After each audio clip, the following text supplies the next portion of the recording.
Fan de Ludo, bienvenue au Renard Geek. Allez, on reprend les vidéos règles et ce dans mon nouveau lieu de travail, du coup avec un nouveau décor, parce que j'ai tout simplement déménagé. Et on va commencer aujourd'hui avec Endless Winter, que vous avez juste ici.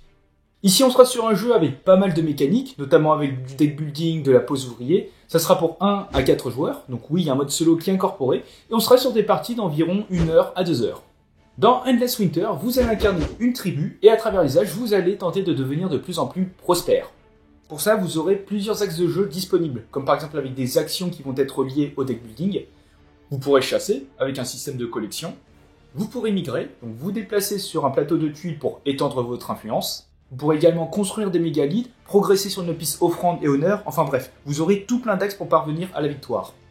Mais avant de voir tout cela plus en détail, n'hésitez pas à vous abonner, à cliquer sur la petite cloche pour ne rien manquer des futures vidéos, et surtout à lâcher un petit pouce bleu. C'est un soutien énorme que vous apportez à la chaîne, et pour ça on vous en remercie grandement. Et sur ce, c'est parti. Alors, dans Endless Winter, comme dans la plupart des jeux, votre objectif va être de récupérer un maximum de points à l'issue des 4 manches. Chaque manche va être décomposée en 3 phases. Vous aurez tout d'abord une phase d'action, où chaque joueur va effectuer 3 tours. Vous aurez ensuite une phase d'éclipse, où vous ferez des actions d'éclipse. Et enfin, vous allez terminer avec une phase de préparation, pour préparer la manche suivante. Lors de la première phase, en commençant par un premier joueur que vous aurez déterminé aléatoirement, à tour de rôle, vous allez chacun effectuer un tour. Et ce, jusqu'à ce que tout le monde en ait fait 3. Lors de votre tour, vous devrez dans cet ordre jouer des cartes culture depuis votre main si vous le voulez, vous n'êtes pas obligé. Vous devrez placer une figurine pour faire des actions. Vous allez ensuite défausser les cartes que vous aurez jouées. Et si c'était votre troisième tour, vous allez constituer votre pioche Eclipse. Vous passerez ensuite au joueur suivant. Vous pourrez donc jouer autant de cartes culture que vous le souhaitez depuis votre main. Mais attention, après la première carte jouée, si vous souhaitez en jouer d'autres, vous allez devoir défausser une carte de votre main. Et une fois joué, vous allez bien sûr effectuer immédiatement son effet. Et encore une fois, vous n'êtes pas obligé de le faire. Mais dans tous les cas, vous devrez placer l'un de vos meeples, donc soit votre chef, soit votre tribu, que vous allez placer soit sur le plateau principal sur l'une des 4 colonnes d'action, ou bien sur votre plateau personnel dans la zone de repos. Et si vous jouez votre chef, vous allez en plus pouvoir utiliser sa capacité, qui se trouve sur votre carte. A noter qu'au début de la partie, vous allez choisir l'une des faces. Et du coup, petit zoom sur le plateau principal, donc qui comporte 4 colonnes d'action, chacune divisée en 3 sections. Si vous placez votre meeple sur l'une des colonnes, vous allez le placer tout en haut. Dans cette première partie, vous allez pouvoir faire autant de fois que vous le souhaitez l'action qui est indiquée. Vous allez ensuite déplacer votre meeple d'un cran vers le bas. Sur la partie du milieu, vous ferez qu'une seule fois l'action indiquée. Et enfin, tout en bas, si vous êtes le premier joueur à déplacer votre figurine ici, vous allez gagner les récompenses indiquées. Sachant que par la suite, les autres meeples seront placés directement dessous. Mais pas de panique, on va voir toutes ces actions par la suite. Alors dans ces colonnes, la plupart des actions nécessitent une certaine quantité de travail.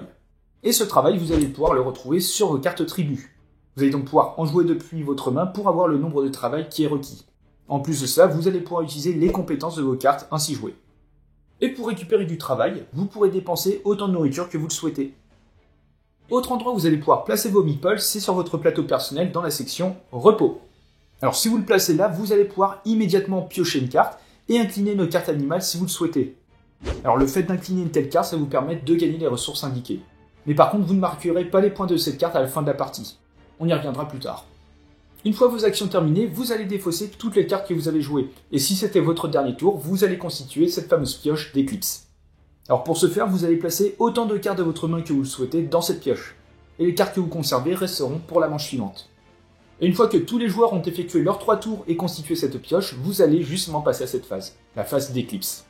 Alors tous les joueurs vont révéler en même temps leurs cartes et comparer leur valeur de travail. Vous allez en plus de ça rajouter un travail et demi pour chaque meeple que vous avez dans votre zone de repos. Et cette quantité de travail va justement déterminer l'ordre de la prochaine manche. Donc le joueur qui aura le plus de travail sera premier joueur. Et en cas d'égalité, c'est le joueur qui aura joué en dernier lors de la manche précédente qui sera devant. Ensuite, en respectant ce nouvel ordre de tour, vous aurez un certain nombre d'étapes à effectuer. Tout d'abord, vous allez gagner un avantage ou un avantage inférieur associé à votre position. Vous allez ensuite effectuer les compétences éclipse de vos cartes présentes dans votre pioche. Et vous allez gagner les avantages de chacun des hexagones sur lequel vous avez le plus d'influence, ou bien égalité. A noter qu'un camp va vous rapporter 1 point d'influence, et un village va vous rapporter 2 points d'influence à chacun des 3 hexagones sur lesquels il se trouve. Mais bon, encore une fois, on va voir ça juste après. Et enfin, dernier point, vous allez également gagner les avantages liés à votre plateau personnel. Vous pourrez donc par exemple piocher des cartes, gagner des ressources, etc. Et une fois que tous les joueurs ont effectué cette étape, vous allez passer à la dernière phase, qui est la phase de préparation, pour préparer la manche suivante. Vous allez donc bien sûr déplacer le marqueur manche d'un cran.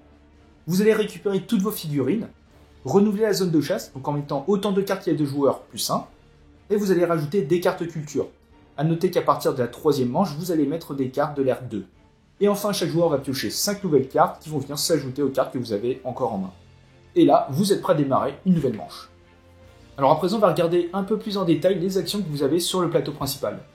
Alors, avec la première colonne, tout en haut, vous pourrez défausser un outil et un travail autant de fois que vous voulez, et ça vous permet de récupérer des cartes tribus, mais de types différents si vous le faites plusieurs fois. Et ces cartes vont venir directement dans votre main. Au milieu, pour une nourriture, vous allez pouvoir prendre une carte tribu et la mettre dans votre défausse, et où vous pourrez enterrer l'une de vos cartes. Donc enterrer, c'est prendre une carte de votre main, défausse ou zone de jeu, et vous allez la placer dans votre cimetière. Il faut savoir que les cartes qui sont enterrées vont vous rapporter des points à la fin de la partie. Et tout en bas, vous allez pouvoir gagner une idole, et si vous voulez, enterrer une carte. Sur la deuxième colonne, alors tout en haut, vous allez pouvoir dépenser 3 points de travail pour gagner une carte culture, que vous allez mettre dans votre main. Juste en dessous, vous allez pouvoir récupérer une pierre sacrée de l'ère 1 si vous êtes à la première ou deuxième manche, ou bien de l'ère 2 si vous êtes à la troisième ou quatrième manche. Et pour ça, vous allez devoir dépenser les ressources qui sont indiquées sur votre plateau. Vous allez ensuite prendre l'une de ces pierres et gagner les bonus indiqués. Et enfin, tout en bas, vous allez tout simplement gagner une nourriture et un outil. Troisième colonne avec des actions qui vont se dérouler sur le plateau terrain. Donc pour un outil, vous pourrez placer le camp le plus à gauche de votre plateau personnel et vous allez le placer sur le plateau terrain sur la tuile de base. Vous pourrez également dépenser un travail pour déplacer l'un de vos camps sur une tuile adjacente. Et pour rappel, un camp va vous donner un point d'influence lors de la phase d'éclipse. Au milieu, pour 3 nourritures, vous allez pouvoir retirer 3 camps adjacents en un point et placer un village le plus à gauche de votre plateau joueur. Encore une fois, pour rappel, chaque village va vous donner 2 points d'influence sur les 3 hexagones. Et sur l'emplacement du bas, vous pourrez placer et déplacer un camp. Enfin, dernière colonne d'action, vous allez pouvoir chasser. Alors tout en haut, pour un point de travail, vous allez pouvoir piocher et placer 2 cartes animales sur le plateau chasse. Vous pourrez dépenser un outil et un point de travail pour récupérer l'une de ces cartes. Au milieu, si vous le souhaitez, vous allez pouvoir incliner l'une de ces cartes, donc pour gagner les ressources indiquées.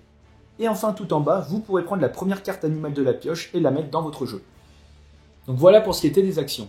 Et parfois, avec ce symbole, vous allez pouvoir placer l'un de vos mégalithes, enfin le mégalithe le plus à gauche de votre plateau. Donc pour cela, vous devrez placer votre pierre soit sur la première case d'une tuile si elle est neutre, donc grise, ou bien orthogonalement adjacente à un autre mégalithe, ou bien sur 4 mégalithes déjà placés en carré. Et si vous optez pour cette option, vous allez gagner des points. 2 points pour chaque mégalithe de votre couleur, et 1 point pour chaque autre couleur. Et attention, les autres joueurs gagnent aussi 1 point si vous recouvrez l'une de leurs pierres. Et bien sûr, chaque mégalithe qui recouvre directement le plateau va vous rapporter un avantage. Des outils, de la nourriture, piocher des cartes, etc. Et enfin, chaque fois que vous avez ce symbole, vous allez pouvoir progresser sur l'une des 2 pistes idoles. La piste offrande, donc celle qui se trouve à gauche, va vous donner des points en fonction du nombre de ressources qui vous restent en fin de partie, et bien sûr en fonction de votre niveau sur cette piste. Et à noter que parfois vous allez gagner des bonus lorsque vous allez atteindre certains seuils. Vous allez pouvoir enterrer des cartes, ou bien piocher des cartes et la mettre dans votre défausse, ou bien directement dans votre main. Et à droite, vous avez la piste d'honneur. Alors ici, ça vous permettra de gagner des points en fonction du nombre de cartes que vous aurez enterrées pendant la partie. À la fin du jeu, le joueur qui sera le plus haut va gagner les points associés à gauche, le deuxième au milieu et le troisième à droite. Et à noter encore une fois, à certains paliers, vous allez gagner directement des points. Et à l'issue des 4 manches, il est temps de déclarer le grand vainqueur. Donc pour cela, vos points déjà gagnés, vous allez rajouter les points de la piste d'offrande, donc celle à gauche, en fonction de vos nourritures et outils restants. Vous allez rajouter les points d'honneur à droite, donc vous allez comptabiliser vos cartes enterrées. Il y aura certaines cartes culture et tribus qui vous feront également gagner des points. Et enfin, les cartes animales non inclinées, donc avec un principe de collection, vont vous donner des points. Pour ça, il suffit tout simplement de compter le nombre de cartes d'un même type que vous avez. Et si vous avez des cartes en excédent, c'est dommage, ça vous ne rapporte aucun point supplémentaire. Et voilà, et le joueur avec le plus de points remporte la partie.